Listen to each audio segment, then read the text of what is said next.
Questions, comments? And I'd like to remind you to please say your name before you speak because of the posterity issue. Tecumseh Fitch, Department of Cognitive Biology, and I have a rather predictable question about animal number and its relationship to this. What you're suggesting, I think, suggests an experiment with animals that, as far as I know, has never been done. Yes, it has. Go ahead. Go ahead. Then you know the experiment, so you can just finish my question and go ahead. answer it. So Go ahead. because we know that animals can learn to recite lists. At least some animals with vocal learning can do that. So we can train a parrot to go 1, 2, 3, 4, 5, 6, 7, 8, 9. We know that all the other parts are there in a parrot. Okay. So we should be able to get parrots doing the integers. Okay, so this is the last experiment that Irene Pepperberg did with Alex before he died. And Liz and I helped her design it. And I don't know what Liz expected, but I expected that Alex the parrot would not do the bootstrapping. Now, many animals have learned to associate verbal numerals or Arabic numerals with cardinal values, but they never made the induction, right? It takes 50,000 trials for Matsuzawa's eye to learn the meaning of the word 1. Then it takes him 50,000 more trials to learn 2, and then 50,000 more trials to learn 3, and 7, and 8, and 9, right? But she wasn't taught the list first. So if you haven't been taught the list first, you can't make the bootstrapping, right? So Alex, before we did this experiment, over 30 years, had been trained to map 3 to 3, 4 to 4, in this order. 3 first, then 4, 2, and then 5, 1, and then 6. I don't know why she did it that way. But what he had learned was very abstract. So he learned with verbal numerals first.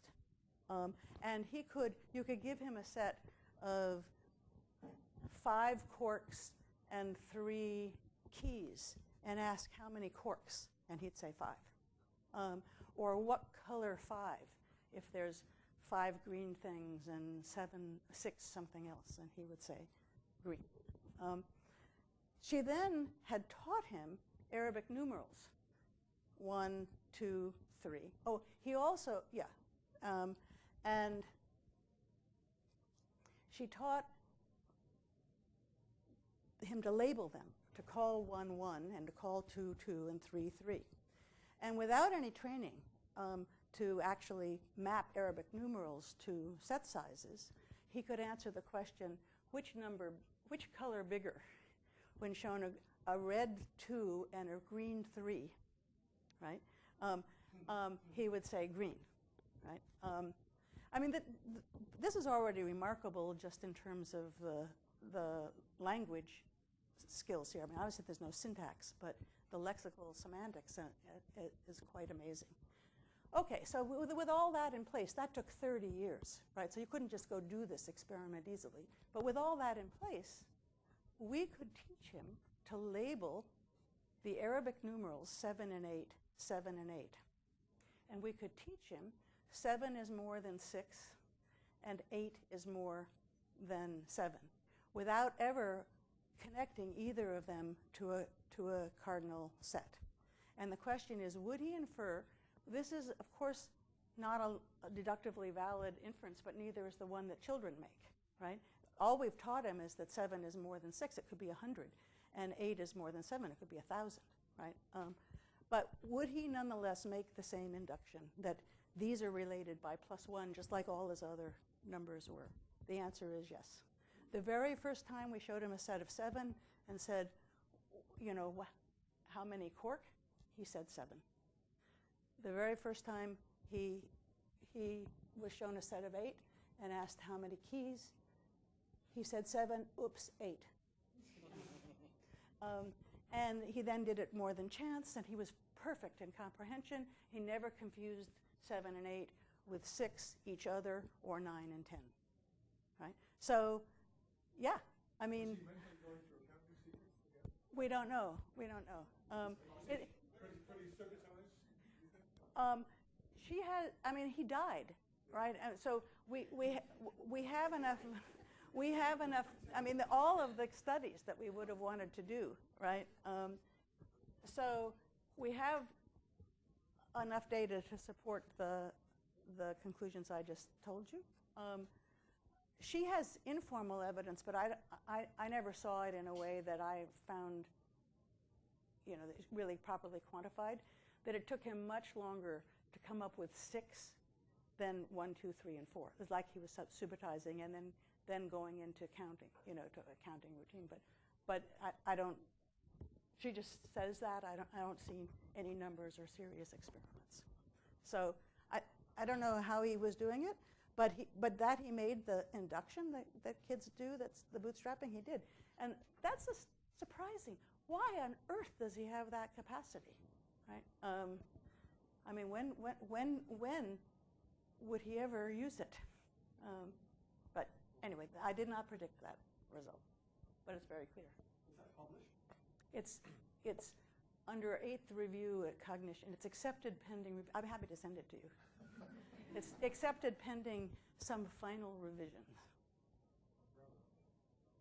Yeah, go ahead. No, go ahead. Daniel Harbour, Queen Mary, University of London. Just a couple of comments. So one supporting observation is that in contrast to languages like Munduruku, there are languages like Warlpiri, which didn't indigenously have a count list. But Ken Hale describes that it was very quickly adopted, that the Warlpiri very quickly learned to count. And the crucial difference is that their number system, so not their numeral system, but the number system, distinguished singular, dual, paucal, and plural. So it does seem that the more grammatical resources you've got to help you, the further along you get. Similarly, Chinese, it's got a plural marker in the pronouns and in some animate nouns, but nothing like the distribution. And furthermore, we've shown that children don't understand them until late 2s or 3s. So yeah, we actually did experiments to see whether they knew those markers, but they don't. They don't know what they mean. Okay. Then in terms of, actually it's quite interesting. So that informs the other thing that I wanted to ask, which was, you said that the child has no resources for representing 7. That in a sense that's true, but in a sense I'm not entirely convinced. So there's this work on the primitives of pronominal systems and number and so on that goes back to Thomas's work in the 1950s. I don't know that work. Well, what he argues is that there are 2 ways that you can divide pronominal reference. You can get atomic versus non-atomic, so that's what we've got in English.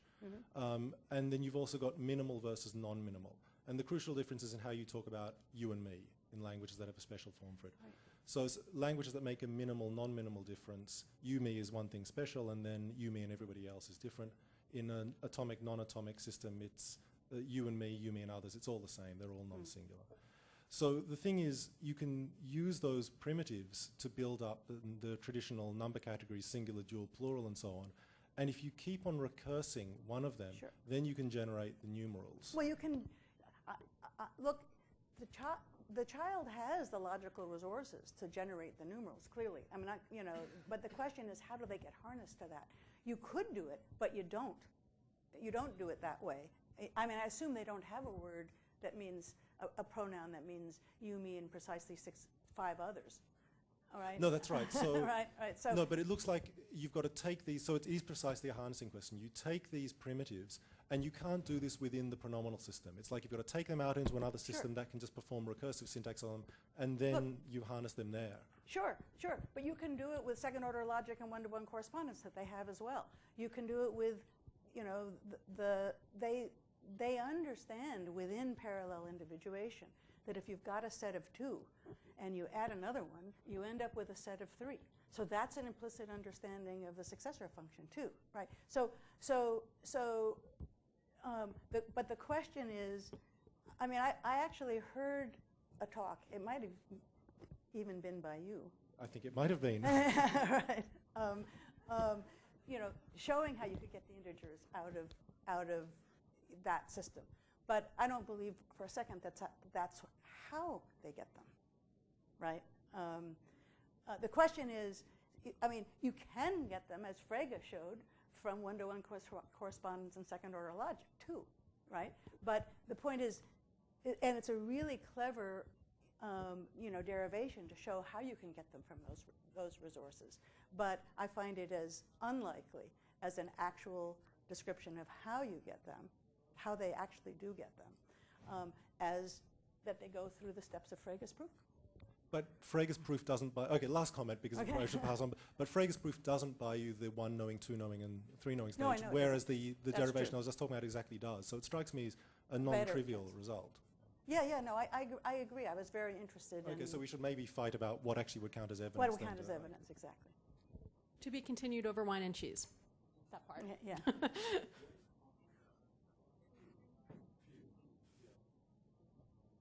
Hi, I'm Lisa Cheng from Leiden University. I would like to make a case that Mandarin is actually more complicated than you've seemed to indicate, because there are 2 things. One is the number 1 is also used when you say some. Mm-hmm. So there, it appears in all sorts of cases where it has nothing to do with 1. That's right. The second thing is when you count 1, 2, 3, the 2 that you use is not the 2 that you would use when you are using it with classifiers. I know. That's what I said. That's the one exception to the generalization that it's always the same form every time. I'm aware of that. I'm also aware of the fact that that E appears in reduplication in the middle of a verb. Also, what it means something like a little bit of something. Yeah. So we actually analyzed the frequency of those uses in the input as well, and they are frequent. So that is a source. I agree that is a source of distributional evidence that might confuse the child.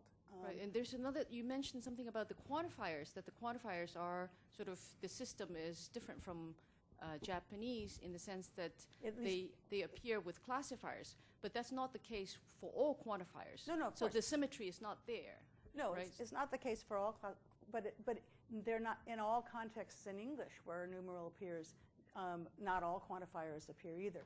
Just the question is there any distributional evidence that it could be? And so what we did is the analyses we did were in the sentences that they actually hear at ages 2, 1.5 to 3, and you could see they were the numerals were replaceable by some quantifiers, right? But it's only some quantifiers in English as well.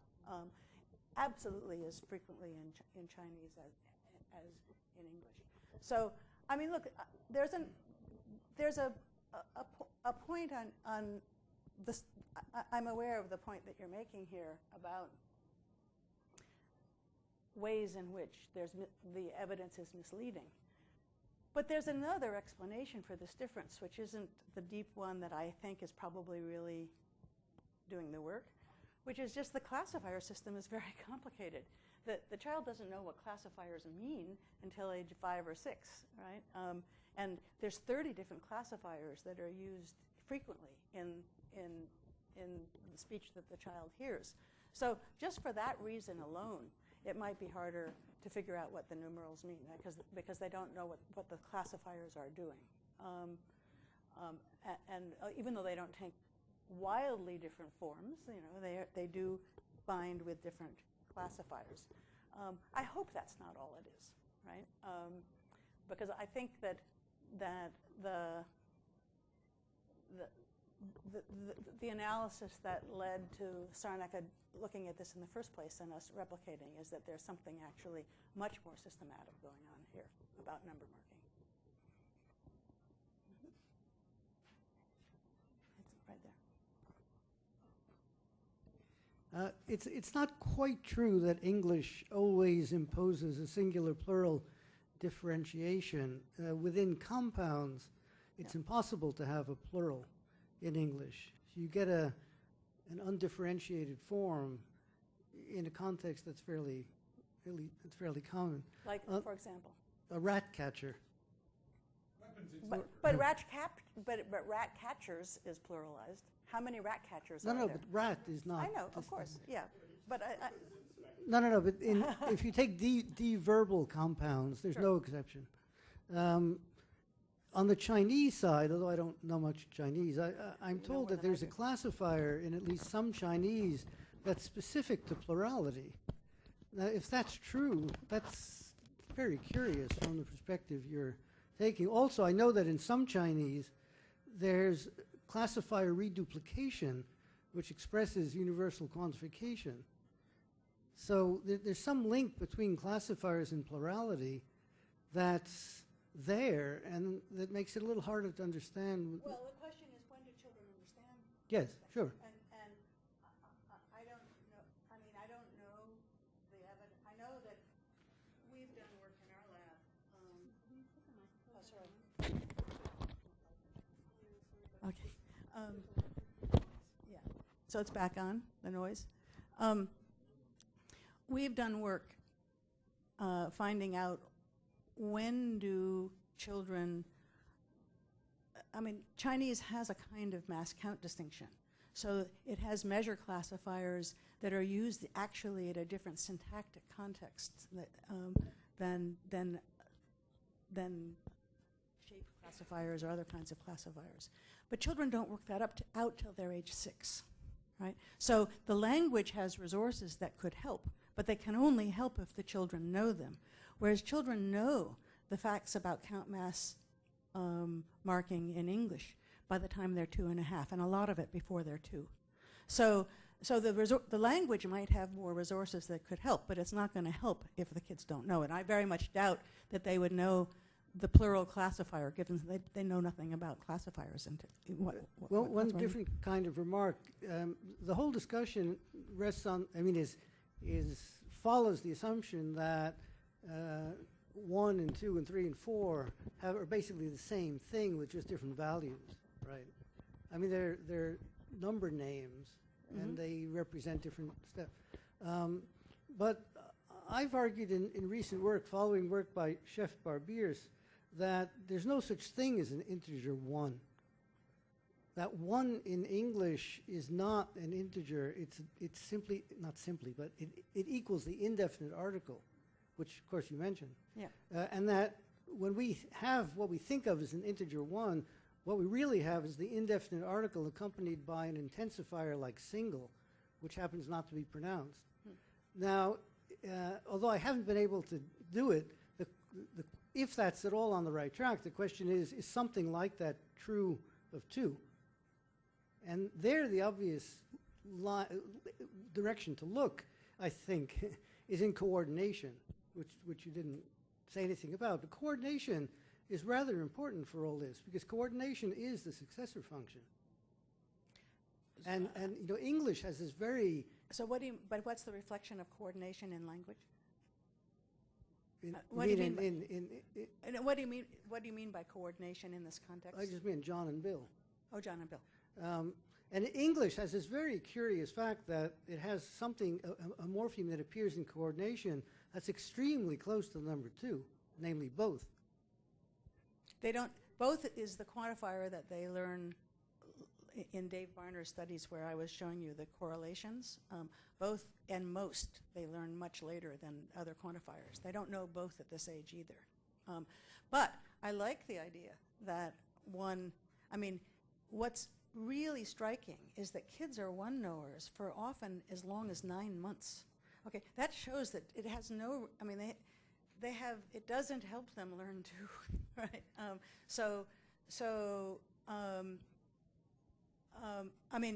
What I'm trying to characterize here is what's going on in that long period of between a year and, this is the opposite of fast mapping, right? You show the child an unfamiliar object and say, this is a ballpoint pen, and 6 weeks later they know the word ballpoint pen, right? Here, they've been using the word to. It's incredibly frequent in their context. They have it in their vocabulary. They even use it sometimes as a plural marker, right? So if you say, what's on this card, you show them a single bear, or they say a bear. And you say, that's right, it's 1 bear, doing exactly what you just said. Then you show them a set of 8 bears and say, what's on this card? They say 2 bears. So they have it in their vocabulary, but knowing the word one does not help them figuring out what the word two means. But they do eventually do so. And that doesn't get them what three means for free. I mean, I am agreeing with you here, right? And what I think does get it reanalyzed as an integer is when they integrate it with counting. So I'm agreeing with you, not disagreeing. Great. Yeah.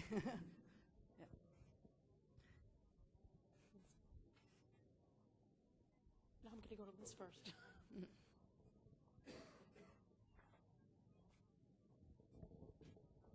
So you built your account on 3 core systems and focused on the third, and I've got a question about it. You described it as the system of quantification in natural language quantification, and I'm wondering how you, and actually also how the linguists in the room, think about the relation of that system of representation to an actual natural language, or for that matter, to specifically to language processing per se. Is this a system of representation that exists independently of language, that might exist in other animals, that might exist in and be functional in a young infant, but that languages will build on, and in which case the story you've been telling us is about how kids learn to the language and the ways in which their particular language builds on it? Or is this a system that's proprietary to language itself, such that if you didn't have the language faculty, you would not have access to notions like set of individuals? Yeah, I would love to know the answer to that question, right? So it seems one possibility is that it's proprietary to language. It's part of the innate language faculty, because children don't misanalyze quantifiers, right? It's not like learning two, where they misanalyze it for 9 months, right? They learn at least the determiners, sum, all, extremely easily, and even each and every they do pretty well. Now, it doesn't mean that they get all of its, the formal semanticists in the room can pick out very subtle aspects of the meanings of those that kids will balls up, but they're more the core meanings they've got right from the beginning. So, but the question is it only part of the language faculty, or does pre-linguistic thought, the question you just asked, can pre-linguistic infants distinguish some and all, for example? Luca Bonanni thinks yes, right? But I think that's really the question of whether any other creature has language-like or logic-like propositional representations. And that's, I don't think anybody has a definitive answer to that question, or even a way of knowing. I think you've got to make a distinction between different kinds of linguistic modifiers. Jim Hurford from Edinburgh.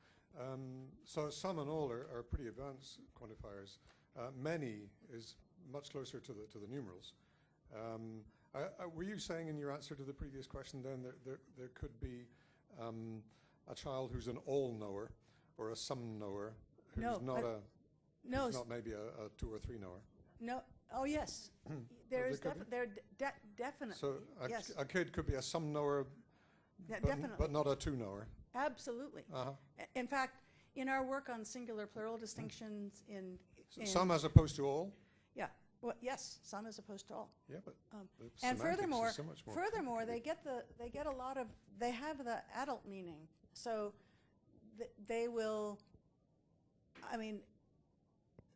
accept all as some, but that many people think it's just a pragmatic. I mean, some as in give me some peanuts. That's one thing. But some as in did some students come to the party as opposed to did all the students come to the party? Well, put some strawberries into the circle. Put all the strawberries in the circle. They do it. Young too, even though they don't know the meaning of two.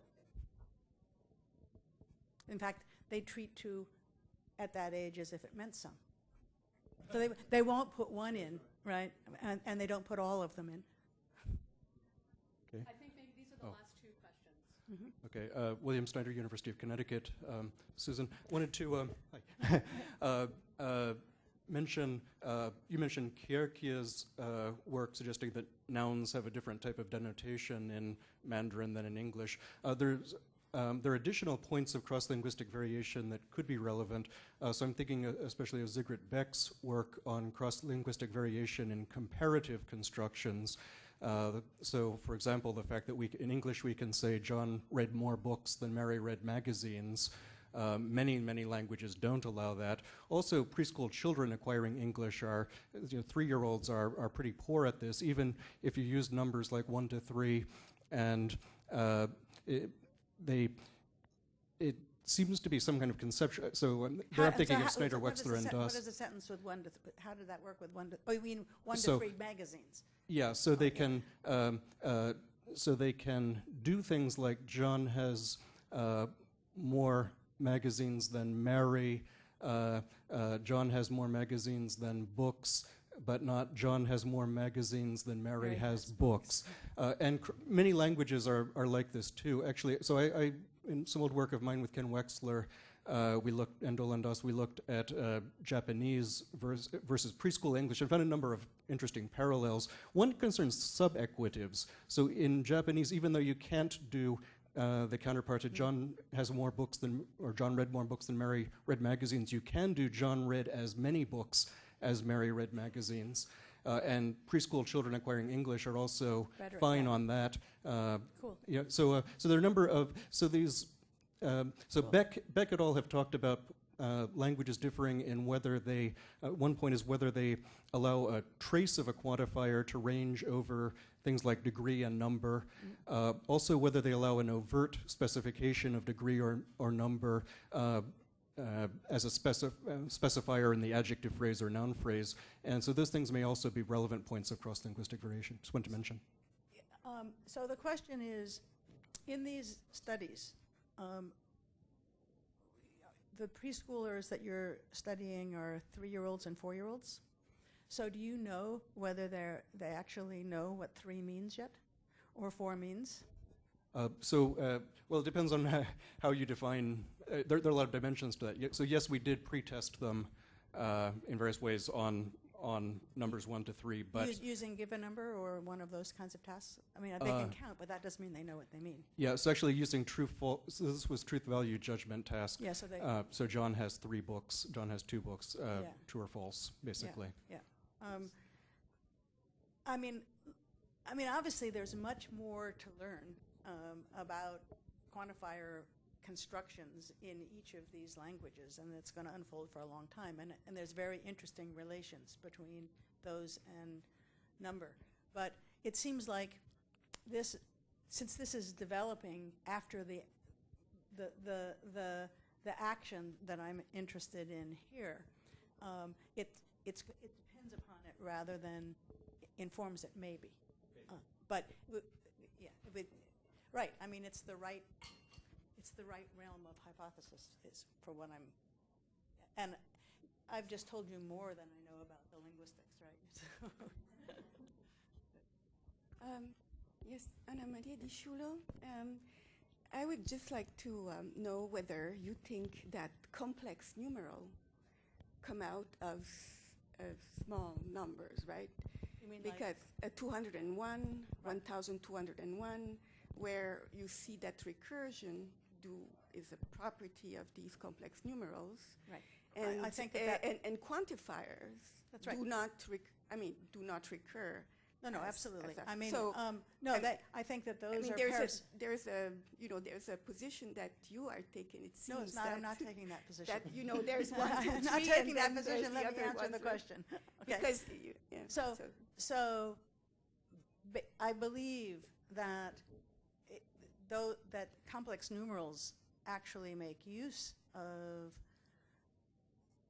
some very interesting properties of natural language quantification, that it supports both kind of multiplicative quantification. So you can say 2 tens, but you can't know what that means until you know what 10 means and what 2 means. So you have to do this first before you get a base system, which is what you need to do before you can use those resources of language, which I agree are part of the language. So it's very interesting that 201, you're using both a multiplication relation and an addition relation, right? So, I mean, I've read some of the work on the structure of those systems, but all of that is understood by children years after what we're talking about here, right? So there's no claim that I'm just talking about the role of language in breaking into the construction of the integers, right? But it then becomes totally free from language as it becomes mathematics. I mean, ultimately it becomes piano and frege and other things. Now it then has its own life in language, in its relation to quantifiers and in that system, right? But I don't think you need to know that system first in order to do this. Thank you very much, Susan, for your talk, and also to the audience for questions.